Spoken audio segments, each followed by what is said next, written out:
Assalamualaikum warahmatullahi wabarakatuh. Berjumpa lagi bersama pecinta bola sejati. Apa kabar sahabat pecinta bola sejati? Semoga hari ini kita selalu dalam lindungan Allah Subhanahu wa taala.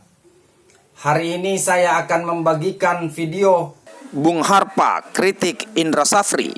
Indra Safri tidak belajar dari pengalaman melawan Iran U20. Mengikuti informasinya lebih lanjut, mari kita simak videonya bersama-sama. Gue percaya tim nasional kita terutama di kelas under 20 sedang tidak sehat-sehat.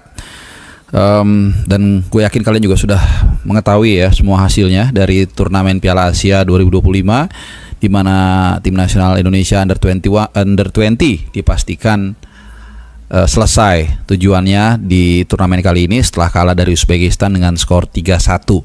Ya, jadi ini sebuah hasil yang tentunya sangat tidak mengembirakan, bukan hanya soal hasil tapi juga soal permainan, dan juga tentunya tidak sama dengan target yang ditetapkan oleh Erick Thohir, oleh federasi yang menargetkan tim ini minimal lolos ke fase knockout atau perempat final. Nah, kita akan bahas bagaimana tim nasional Indonesia yang sudah menjalani TC berbulan-bulan dan kesana kemari ya, pernah juga bertandang ke markas Como 1907 di Itali, kemudian juga TC di Bali, mengikuti turnamen Tolong di Prancis, kemudian juga mengikuti mini turnamen di Korea Selatan, kemudian juga TC di Jepang, dan juga mini turnamen di Challenge Series ya di Sidoarjo. Jadi luar biasa nih berbulan-bulan, dan ternyata hasilnya sangat jauh panggang daripada api.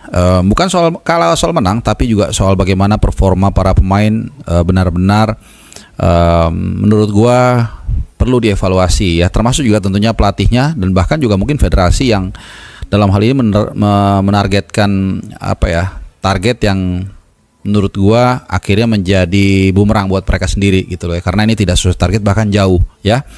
Oke, kita ke pertandingan di babak pertama. Jadi gini, dua pertandingan yang sudah berlangsung kita kalah dari Iran 3-0 ya kan, kemudian itu di partai pembuka grup C, kemudian kita kalah juga dari Uzbekistan 3-1. Nah, ini yang menarik kalau kita lihat dulu dari proses gol yang tercipta. Ada 6 gol yang tercipta, itu 5 dari bola atas. Kemudian dari 5 bola atas itu kebobolan kita 4 itu dari kepala, 1 dari tendangan bicycle kick, hanya 1 dari open play dari kaki. Itu yang terjadi di babak kedua awal saat kita kalah dari Uzbekistan yang baru saja berlangsung. Artinya PR dari Indra Safri ini tidak dikerjakan. Jadi tidak ada pembenahan, tidak ada perubahan yang drastis, meskipun harus diakui di babak yang pertama kita bermain menurut gue cukup bagus, harus diakui ya. Kita bermain sangat compact defense, sangat firm, dan itu membuat Uzbekistan juga agak kesulitan untuk bisa menjebol gawang kita. Justru kita ada 1 kali shot on goal ya, walaupun itu off chances yang kita dapatkan dengan ball possession yang minim gitu ya. Tapi kita kebobolan lebih dulu di menit ke-21 melalui tandukan pemain bernomor punggung 10, kapten mereka. Dan ini juga sama ya, kalau kita lihat ada kelengahan di barisan pertahanan tim nasional Indonesia. Jadi si kapten ini ya, gue nggak tahu namanya siapa, lupa ya. Sebenarnya berdiri cukup bebas ya, mengambil posisi dari belakang, dan akhirnya 1-0. Beruntung kita sempat membalas melalui Jens Raven, mungkin sekitar selang 5 menit, dan ini satu kerjasama yang sangat klinikal. Kita lihat bagaimana Marcelinus Amaola, ini 1 dari 3 pergantian atau perubahan pemain yang dilakukan oleh Indra Safri, memberikan true pass ya kepada Jens Raven, dan tanpa melihat ke arah gawang dia langsung mengeksekusi, dan 1 sama turun minum. Ini sebenarnya memberikan secercah harapan. Gue sempat bilang target gue di pertandingan Uzbekistan tuh nggak muluk-muluk, seri aja udah bagus ya, walaupun orang bilang optimis segala macam, gue rasa sih susah lah gitu ya.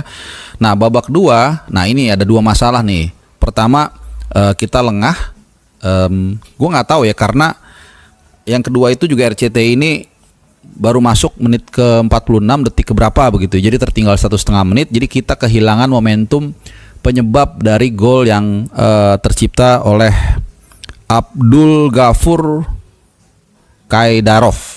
Nah, Ini kesalahan yang ternyata diawali dari penjaga gawang Irkam Al-Jifari. Nah, ini sempat miss nih. Kenapa? Karena RCTI terlambat masuknya. Jadi masuknya menit ke 46 sekian. Jadi proses awalnya nggak kelihatan. Setelah gue lihat di highlights, ternyata emang diawali dari pressing yang dilakukan oleh pemain Uzbekistan ke Ikram. Ya, sehingga akhirnya bola itu turnover dan kemudian diselesaikan oleh Abdul Ghafur. Dan ini ada kesalahan juga dari, kalau nggak salah, Buffon ya.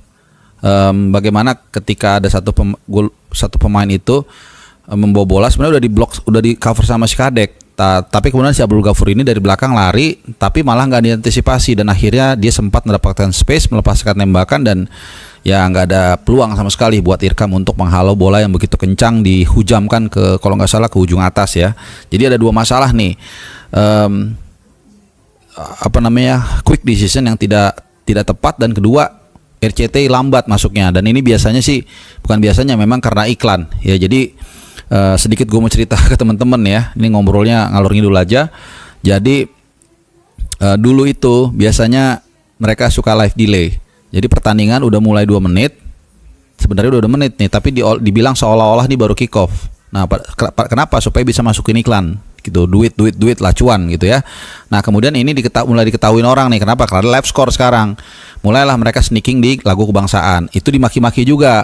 Nah, sekarang dicoba nih sneaking di babak yang kedua. Karena kan di situ nggak ada lagu kebangsaan. Jadi kalau telat-telat mungkin 30 detik atau 60 detik buat iklan kan lumayan. Mungkin ikut 200 juta atau berapa, gua nggak ngerti lah. Dan ini akhirnya kehilangan momentum. Walaupun kita bisa lihat di highlights, tapi kan momentum itu hilang ya. Jadi ini satu, ya jangan terlalu mata duitan banget lah gitu ya.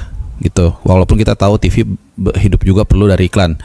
Oke, nah 2-1. Ini bukan hanya sekedar kita tertinggal 2-1, tapi juga momentum kita yang tadi sempat menyamakan kedudukan kemudian hilang kembali, dan akhirnya kita nggak sebagus main babak pertama, dan kemudian kita dihukum melalui gol dari Saidur Markon Said Nurulayev di menit ke-63.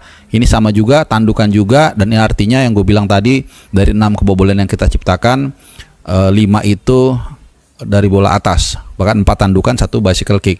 Nah, apa yang bisa kita ambil dari kejadian dari gol-gol tersebut? Yang pertama gue bilang tadi, tidak, Indra Safri dan timnya tidak mengerjakan PR. Yang kedua, pemain itu kalau kita lihat, nah ini gue nggak ngerti, apakah tim kepelatihan itu tidak melihat ada kelemahan di sini, bahwa para pemain ini sangat fokus ke bola. Itu semuanya rata-rata mereka fokus ke bola. Contohnya gol Uzbekistan yang pertama, itu sebenarnya pemain nomor 10 itu, kapten itu, lari dari belakang, dari jauh, jadi nggak ada di situ. Sementara para pemain lebih fokus ke bola, sehingga pergerakan pemain itu tidak dijaga atau diganggu. Dan gol yang ketiga pun, gol Uzbekistan juga sama. Dan ini pun diawali dari clearance yang kurang sempurna memang dari Iqbal. Dan Iqbal juga yang harusnya bertanggung jawab menjaga pemain tersebut. Ya, tapi dia ninggalin. Kenapa? Karena dia berusaha untuk menyambut bola.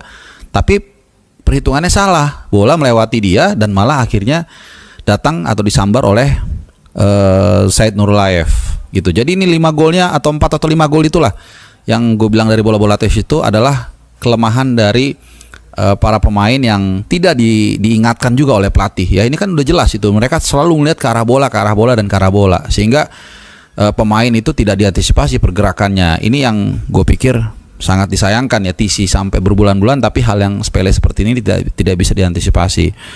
Nah, tentunya kalau kita fair ya, mesti ada evaluasi di sini, mesti ada juga catatan ya, kenapa tim nasional kita yang sudah begitu mewah tapi tidak bisa tampil maksimal. Kalau kita mau bandingkan dengan edisi sebelumnya, Piala Asia Under 20 tahun 2022 yang saat itu digelar di Uzbekistan, jelas performa kita jauh. Ya, saat itu kita memang berakhir di peringkat ketiga, tidak lolos, tapi kita berhasil mendapatkan 4 poin. Kita hanya kalah dari Jordan 2-0, kemudian kita menang 1-0 dari Syria, dan kita menahan imbang 0-0 Uzbekistan.